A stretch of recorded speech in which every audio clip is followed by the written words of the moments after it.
Cadet 7, real name Roken Barksworth, was the bane of Starfleet Academy. Not because he was particularly skilled or cunning or even smart. No, Roken, a towering, fur-covered alien from the planet Canus Majoris, was simply overwhelming. His species, known for their boundless energy, enthusiastic greetings, and a unique form of vocal communication that sounded like a perpetual excited woof, intended to make lesser species, well, slightly nervous. His amber eyes gleamed with an intensity usually reserved for finding discarded snacks, and his tail, a thick, muscular appendage, could clear a table in a single wag. Legends about Roken were numerous. Cadet Ragok, a stoic crystalline entity, once claimed Roken had licked him so vigorously he'd polished off a week's worth of grime. Ensign Pip, a tiny, multi-limbed creature, swore Roken had once fetched a runaway shuttle, though that was likely an exaggeration born of panic. My personal favorite was the story about Roken somehow convincing a grumpy Cathar officer to play rollover just by staring at them with intense, hopeful eyes. Even instructors gave him wide berth. Commander Vrak, a battle-hardened Ganarian who'd faced down entire fleets, would literally brace himself when Roken entered a room, as if expecting a friendly but incapacitating tackle. Professor Quiggle once canceled a lecture because Roken sat in the front row, thumping his tail against the floor with such rhythmic enthusiasm that coherent thought became impossible. The truth, Roken was about as dangerous as a plush toy. He just had a lot of energy and an unshakable desire to be everyone's best friend. His accidental intimidation came from his species' natural exuberance, combined with his sheer size. He'd bound down hallways and other cadets would flatten themselves against the walls. He'd burst into the cafeteria and conversations would die faster than a forgotten bone. It was almost too easy. Then came the announcement that changed everything. Earth's first exchange student was arriving. Humanity, the galaxy's newest members, were sending someone to the Academy. The species everyone had been talking about since they'd somehow convinced 3 separate galactic councils to let them join, primarily by offering surprisingly good coffee and excellent baked goods. Roken was intrigued. Finally, someone new to greet with unbridled enthusiasm. Captain Alex Lex Carter arrived on a Tuesday, which was either the best timing or the worst, depending on how you felt about Tuesdays, generally disrupting the natural order of the universe. She stepped off the transport shuttle with a confident stride, remarkable considering she stood barely 5'7", and looked like she might get lost in Roken's shadow. The welcoming committee, a collection of Academy brass from various species, had clearly prepared for something more imposing. "That's the human?" whispered Cadet Fizz, a gelatinous being whose species communicated primarily through color changes. He was currently cycling through shades that roughly translated to confused disappointment. Lex wore a standard Earth military uniform that looked practical to the point of being aggressively boring. Her short, neat hair suggested she had more important things to worry about than alien dignitaries. What really threw everyone off was her attitude. While other species approached first contact with elaborate protocols and formal ceremonies, Lex just nodded at the welcoming committee and said, "All right, where's the mess hall? I could eat a space cow." Deshin. The crystalline delegate actually shimmered uneasily, which in their culture was equivalent to a full-blown panic attack. "Captain Carter," began Dean Vorlag, whose species valued ceremony above oxygen, "we have prepared traditional welcome rituals to honor your arrival and establish proper diplomatic relations between our peoples and yours." Lex looked at her wrist chronometer. "How long do these rituals take? Because I've got 15 different space-time zones to adjust to, and I promised my mom I'd call." From across the landing bay, Roken watched this exchange with growing fascination. Other species spent weeks preparing for Academy integration. They studied protocols, learned customs, practiced appropriate greetings. This human had apparently decided such preparations were optional. Then Lex did something that made every jaw in the vicinity drop. Metaphorically speaking, since several species present didn't actually have jaws. She opened her personal transport case and pulled out a small, fluffy creature that wagged its tail with furious intensity. "Everyone, meet Buddy," she announced, holding up what appeared to be a tiny Earth mammal with floppy ears and an expression of pure, unadulterated joy. "He's my emotional support companion." The landing bay fell silent. Several cadets who'd been trying to eavesdrop from a respectful distance suddenly found urgent business elsewhere. That's, that's your companion? Dean Vorlag managed, his vocal cords producing sounds like grinding gears. Your emotional support warrior? Lex blinked. Warrior? He's a golden retriever. He supports my emotions by being impossibly happy all the time and occasionally shedding on my uniform. Sunner, as if to demonstrate, Buddy let out a happy bark and tried to lick the Dean's face. The Dean recoiled. From his observation point, Roken felt something he hadn't experienced in years. Curiosity mixed with a tiny bit of concern. This creature, this dog, had just elicited a reaction from a Dean through the simple act of existing, and Lex handled it like it was perfectly normal behavior. The welcoming committee rallied, because that's what welcoming committees do, even in the face of inexplicable Earth mammals. They began the standard tour, pointing out various Academy facilities while Lex nodded politely, and Buddy sniffed every new surface with the air of a tiny, furry explorer. As they passed Roken's position, Buddy's head perked up. His floppy ears twitched. Then with a happy yip, he locked his gaze onto Roken's amber eyes across the landing bay. For a moment, enthusiasm faced enthusiasm. Then Buddy gave a full-body wiggle, a clear invitation to play. Roken interpreted it as a tactical assessment. 3 days later, Roken decided it was time to establish dominance. Not over Lex, who seemed immune to traditional intimidation tactics, but over the situation in general. His reputation was at stake. Other cadets were starting to whisper about whether the legendary Cadet 7 was losing his edge. He found Lex in the Academy's central courtyard during lunch period, sitting alone at a table with her meal and a data pad. Buddy was nowhere to be seen, which Roken took as a tactical advantage. Time to remind everyone why they gave him such wide berth. He approached using his signature move, the enthusiastic stride. A slow bounding walk that suggested a sudden burst of energy was not only possible, but probable. His tail wagged behind him in a way that had made combat instructors nervous. His heavy footsteps thudded against the pavement with deliberate emphasis. Lex looked up from her data pad as his shadow fell across her table.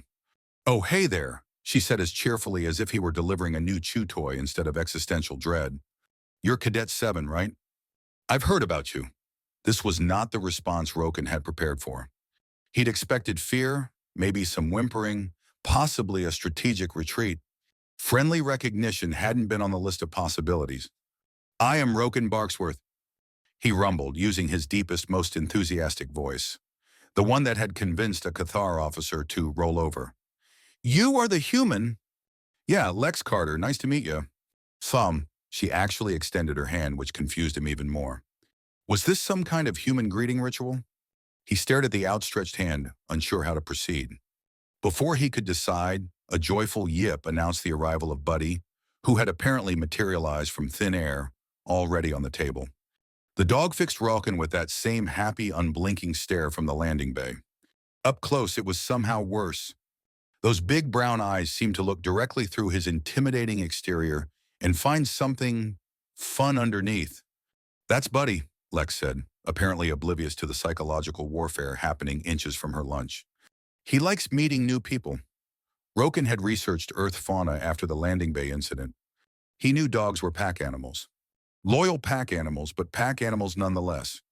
And this one was studying him with the focus of a creature calculating the optimal angle for a friendly slobber. "Your companion," Roken began, not taking his eyes off the dog. "What are its capabilities?" Lex laughed, which was definitely not the reaction he'd been going for. "Capabilities?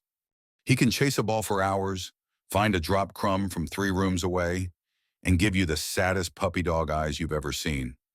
As if to demonstrate this last point, Buddy let out a soft whine, then flopped his ears down, looking utterly pathetic. As if sensing Roken's slight discomfort, Buddy began a slow, deliberate approach across the table.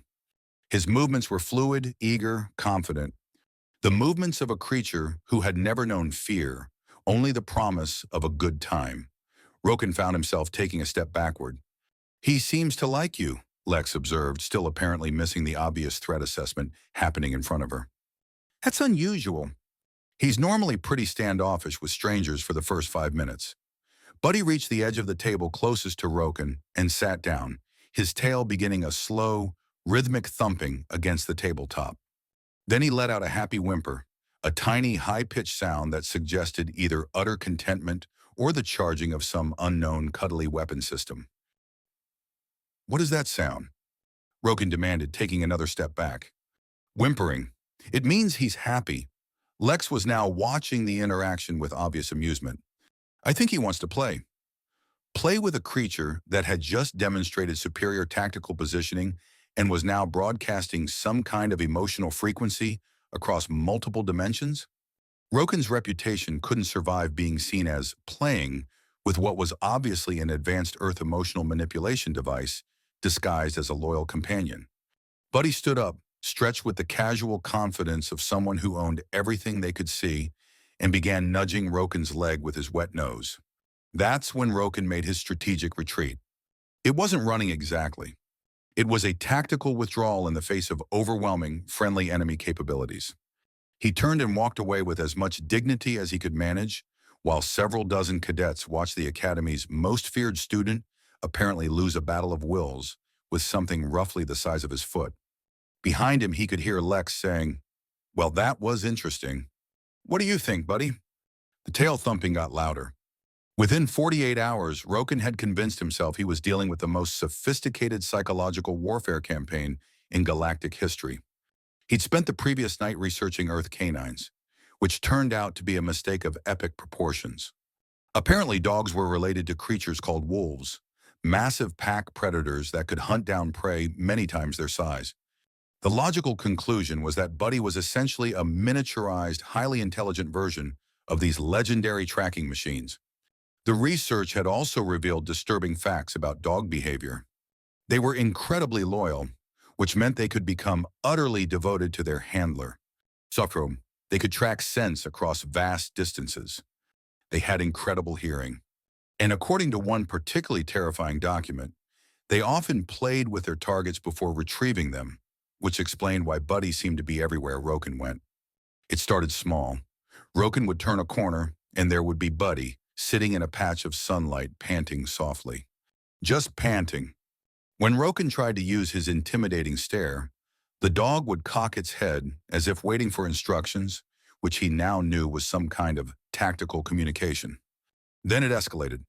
Roken changed his route to the cafeteria, taking a longer path through the maintenance corridors. Buddy was somehow already there, waiting by the entrance, tail thumping. He tried hiding in the library during lunch period.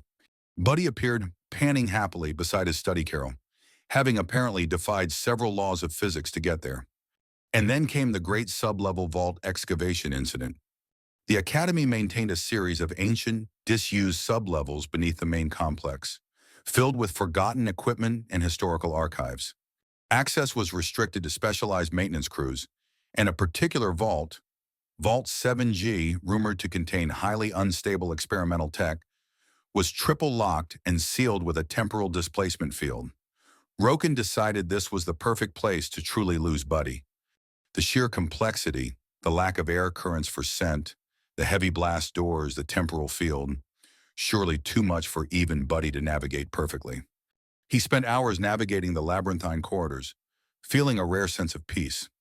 But then a low, persistent scratching, thudding, and muffled yips began to reverberate through the floor. Thump scratch, thud scrape, whine woof! Roken froze, his scales bristling with genuine alarm. This wasn't the subtle appearance of before. This was a full-scale, unholy demolition effort. He crept silently through the dusty tunnels, following the sound, which was growing louder, accompanied by excited barks. He rounded a corner, and there, in a cloud of swirling dust, fragmented plasteel, and shimmering temporal residue, was Buddy. The golden retriever was digging furiously at the base of the now-breached Vault 7G door. His paws were a blur of motion, dirt, warped metal, and shimmering temporal particles spraying in every direction. He had already excavated a crater nearly 2 meters deep, bypassing what looked like several layers of ancient plasteel in the temporal field itself. Every few seconds, he let out a triumphant, muffled woof of pure, unadulterated joy, then dived back into the ever-growing hole. In his mouth, he held a mud-caked, suspiciously vibrating, antique energy dampener that pulsed with a faint, dangerous hum. He dropped it at Roken's feet with a proud whine, then looked back at the gaping breach in the vault, clearly expecting Roken to join the treasure hunt. Beside the dampener, half buried in the debris, was a perfectly preserved, slightly drool-covered Academy-issued comm-badge that Roken had lost 3 weeks ago. Buddy must have saved it for him. Roken stared at the potentially explosive artifact, then at his own lost comm-badge, then at the grinning, muddy dog. This wasn't just stalking. This was archaeological and structural sabotage combined with highly organized, unsolicited property retrieval. The implications were horrifying. What if Buddy decided the main bridge of the Starfleet Academy, a training vessel, needed aerating? Or that the dean's office had a particularly interesting smell under the floorboards that needed to be rescued with a full-scale excavation? His reputation for being terrifying now felt hopelessly quaint compared to the sheer, friendly, unpredictable power of this one golden retriever. The breaking point came when Roken returned to his dorm room after combat training to find Buddy sitting on his bed, wagging his tail. Around him, the room was strangely tidy. Then Roken noticed his missing data tablet, his spare uniform, and even his combat boots were neatly piled by the door, covered in a thin layer of dust. Buddy then promptly threw up a slightly chewed, but otherwise intact, critical sensor array component that had been reported missing from the engineering lab for days. "How did you get in here?" Sarge Roken demanded. His door had been locked with military-grade security. The room had no windows, no vents large enough for anything bigger than dust particles. Buddy just looked at him, gave a happy bark, and then rolled over, exposing his belly, with the casual attitude of someone who had never encountered a security system they couldn't charm, dig, or retrieve their way through. Roken checked the door. Still locked, no signs of forced entry. No evidence of technical tampering. The dog had simply materialized inside a secured military facility like some kind of furry, happy kleptomaniac ghost. Further research revealed that dogs could supposedly squeeze through surprisingly small gaps if motivated by food. They could jump incredible heights. They had an almost supernatural ability to sense emotion. They were basically nature's answer to the question, but what if we made the perfect cheerful infiltration specialist and then gave it an unshakable desire for belly rubs, a penchant for unearthing priceless artifacts and saving random items, and an uncanny ability to know exactly when you're feeling stressed and respond with copious slobber? Other cadets began to notice Roken's behavior change. His enthusiastic stride had developed a nervous twitch. He kept looking over his shoulder. He'd started taking meals back to his room instead of eating in the cafeteria, which everyone interpreted as increased antisocial behavior, but was actually strategic resource management to avoid accidental encounters with Buddy. "Cadet 7's getting weirder," he overheard Ensign Pip telling a group of underclassmen. "Yesterday, I saw him change direction 3 times trying to avoid the human's creature, and then the entire sub-level 7G had to be put on lockdown because it dug its way into the temporal vault." "Maybe he's planning something," suggested Cadet Regok. "You know how he is. Probably studying it for weaknesses. Or perhaps it's a test for a new digging unit." If only they knew. Roken had been studying all right, but he hadn't found weaknesses. He'd found a list of capabilities that read like a special operations manual, written by someone with a very friendly, but equally sadistic sense of humor. The final straw came during his advanced tactical theory class. Professor Quiggle was discussing infiltration techniques when Roken felt eyes on him. He turned to find Buddy sitting in the classroom doorway, tail thumping softly. The dog had somehow navigated 3 levels of Academy security to attend a lecture. Professor Quiggle, following Roken's gaze, spotted the intruder. "Ah, Captain Carter's companion. Fascinating creature.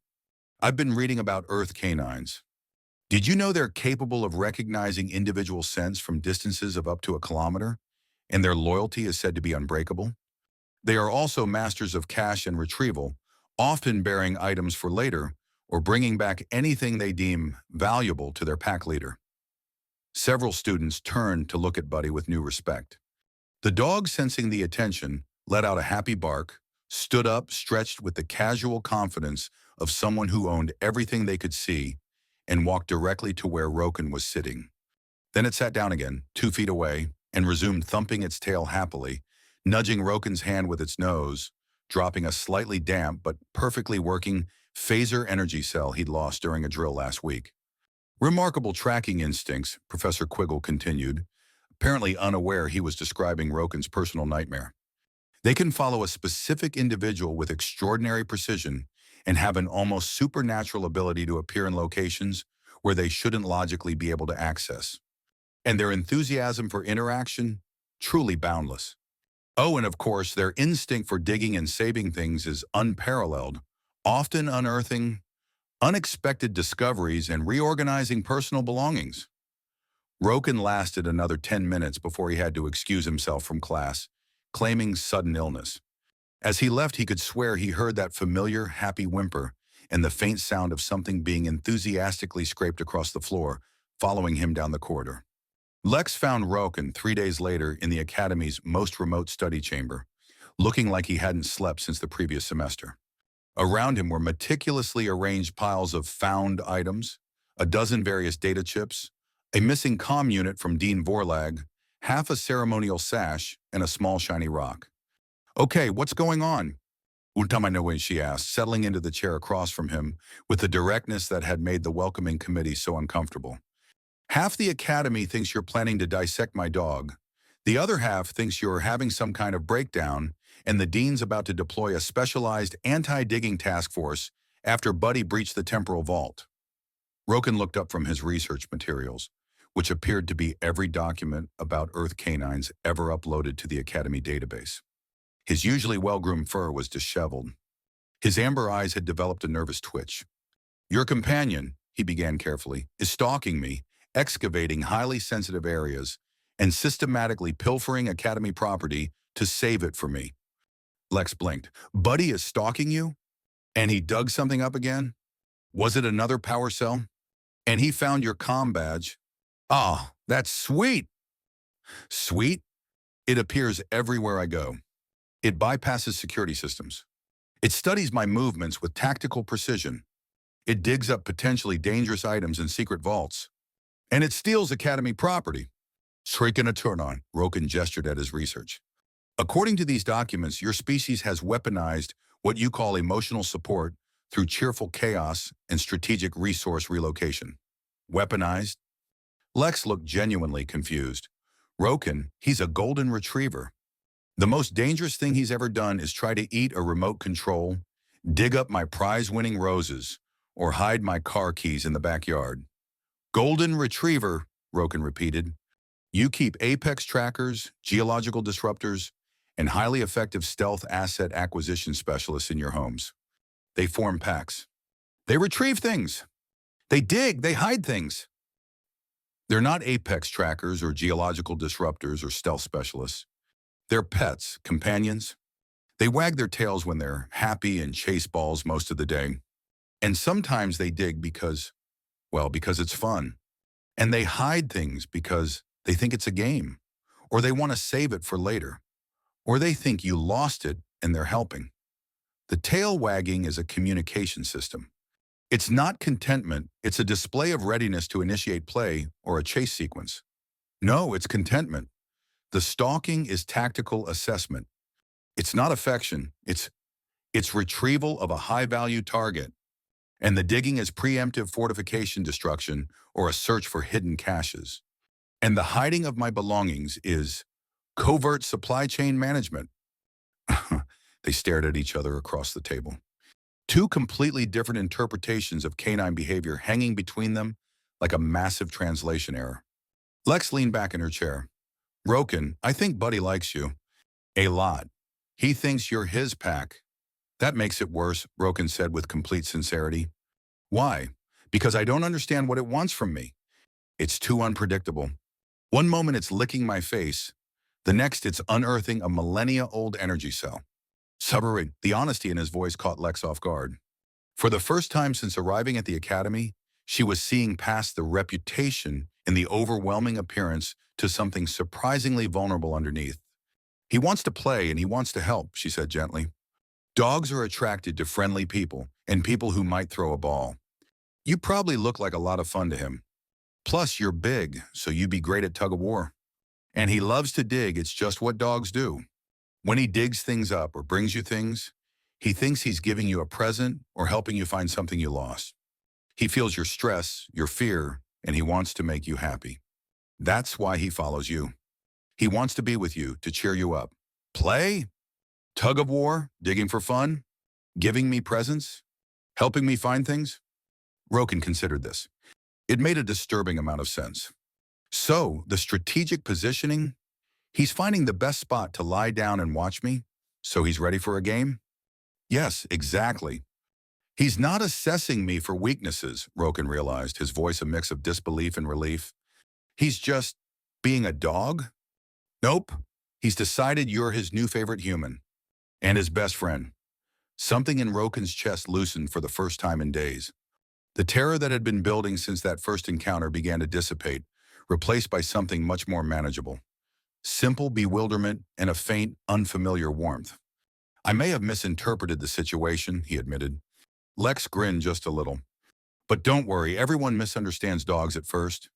They're weird, happy creatures with no concept of personal space and an endless supply of enthusiasm, a strong desire to rearrange the landscape, and a habit of gifting you random treasures. But they mean well. Buddy, apparently deciding this was the perfect moment to demonstrate Lex's point, stood up, nudged Roken's hand, then plopped his head directly onto Roken's research notes, letting out a contented sigh. He then let out a tiny soft snore. Great, Lex said. You've been adopted. He's probably dreaming about digging up the dean's car. 6 months later, Cadet 7 was still the most talked about student at Starfleet Academy, though for entirely different reasons. There he is, whispered the new batch of cadets, huddled near the cafeteria entrance. That's the one who tamed the Earth Predator and taught it to find lost artifacts. Roken walked past their table with his usual confident stride, though now it was less overwhelming enthusiasm and more a person who knows exactly where they're going and who's going to greet them. Buddy rode on his shoulder like a furry, panting epaulette, occasionally licking Roken's neck with casual affection. The new cadet stared in awe. In the past 6 months, the story had grown considerably in the telling. Some versions had Roken wrestling the dog into submission through pure force of will. Others claimed he'd won its loyalty by defeating it in a game of fetch that lasted for days, or by joining it in an epic digging competition that reshaped half of the Academy grounds. The truth, that he'd simply learned to give excellent belly rubs, was surprisingly good at throwing a squeaky ball, had developed a system for quickly filling newly dug holes, and had even started to appreciate the occasional gift of a random missing tool, was far less dramatic but infinitely more practical. I heard the human chose him specifically, continued Cadet Fizz, his color cycling through patterns that suggested excitement mixed with nervousness. They formed some kind of alliance to control the Earth creature's power of retrieval and excavation. That part was actually true. Lex and Roken had indeed formed an alliance, though it was built more on mutual respect and shared coffee breaks, with extra kibble for Buddy, than military strategy. Lex had found in Roken someone who understood what it was like to be misunderstood based on appearance. Roken had found in Lex someone who didn't expect him to be anything other than himself, and who taught him how to properly interact with a weaponized emotional support unit, including when to provide a good scratching post for its claws, a designated digging area, or simply a long, patient ear scratch. Their partnership had revolutionized several Academy training programs. Lex's human perspective on psychological tactics, combined with Roken's unintentional expertise in overwhelming others with friendliness, had created new approaches to conflict resolution that other species found surprisingly effective. They even implemented a new stress relief program involving supervised digging therapy sessions in a dedicated dirt pit, which also served as a secure location for Buddy to hide any newly acquired treasures. Buddy had become something of a campus celebrity. Cadets would point him out to visiting families. Instructors had learned to work around his habit of appearing in classrooms and demanding attention by nudging a cold, wet nose against their leg, or occasionally digging up old lesson plans or even misplaced personal items from under the floorboards. Dean Vorlag had eventually given up trying to maintain traditional protocol and simply accepted that Academy meetings would now include occasional happy whimpers, the distinct scent of dog, and sometimes a surprised exclamation when a secret compartment was unwittingly unearthed or a strategically hidden pen was returned. The Earth Predator chose him, Cadet Fizz was saying, his color cycling through patterns that roughly translated to nervous fascination. That makes Cadet 7 even more dangerous than before. I heard it can dig through anything and find anything. From his table, Roken caught Lex's eye and they shared a look of mutual amusement. She was grading papers while Buddy supervised from her lap, having apparently decided that was the optimal napping and petting location for the afternoon, occasionally nudging her hand with his nose, clearly thinking she needed a reminder to play instead of work. The reality was that Roken had learned more about himself in the past 6 months than in his previous 3 years at the Academy. Turns out when you're not constantly worried about maintaining a terrifying reputation, you have energy for other things, like friendship, and discovering that you're actually pretty good at helping other students with tactical theory, and that having a small, warm creature fall asleep on your research notes while breathing softly is surprisingly conducive to concentration, and that sometimes a good, enthusiastic digging session is exactly what you need to clear your head, especially if it leads to finding a long-lost snack. The entrance chime announced another new arrival, and Roken watched as a tall, spindly arachnoid cadet entered the cafeteria. The newcomer's eyes immediately locked onto Roken's table, and his complex facial structure arranged itself into an expression of unmistakable terror. Not at Roken specifically, but at the small, furry creature currently resting his head on Roken's shoulder. Lex noticed too. "Looks like someone else has heard about Buddy's fearsome reputation," she said with a grin. Roken considered this. Should I tell him the truth? Where's the fun in that? Sebum. As if on cue, Buddy lifted his head, fixed the new cadet with one of his trademark happy stares, and gave a delighted woof. Then with a playful growl, he nudged Roken's arm, making a tiny scratching motion with his paw toward the floor, as if to suggest there was something very interesting just beneath the cafeteria tiles. The arachnoid practically fainted. Some legends, Roken reflected, were worth maintaining, especially when they involved a 70-pound Earth mammal who'd somehow convinced an entire military academy that he was a force of nature, capable of unearthing secrets, disrupting geological formations at will, and acting as an elite, furry, property redistribution specialist. The best part was they weren't entirely wrong. Buddy had certainly been a force of nature in Roken's life, just not the kind anyone had expected. From across the cafeteria, Dean Vorlag watched the scene with something approaching satisfaction.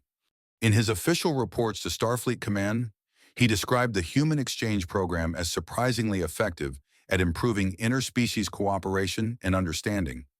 He left out the part about the dog being the real diplomatic breakthrough, and the unexpected need for a dedicated digging pit budget and a new department for retrieve lost property. See him. Some things were too strange even for official military records.